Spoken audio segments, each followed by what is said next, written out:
c'est Mary. Obligé de faire une réponse à ce commentaire stupide et récurrent lorsque je fais le spectacle de la grand-messe, pourquoi tu ne le fais pas avec un rabbin, un imam, un juif ou un musulman? Mais je l'ai déjà fait, bien avant. Il suffit de suivre, et sans jamais avoir ce genre de commentaires d'ailleurs.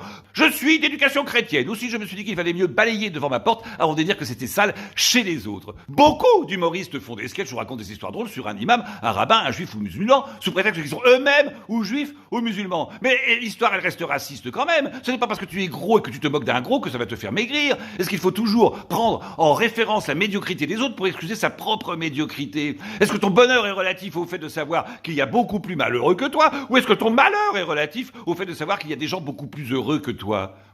Toujours relativisé. Allons, le spectacle de la grand-messe est juste une farce.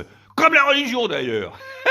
Soyez tolérants. Les vrais intolérants sont dans les vraies églises. Toutes les églises. Alors vas-y, à toi mon ami.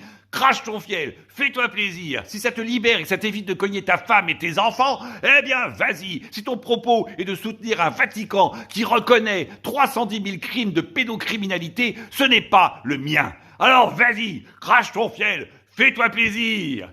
Le vrai courage n'est pas derrière les écrans. Ton commentaire en est la preuve. À toi.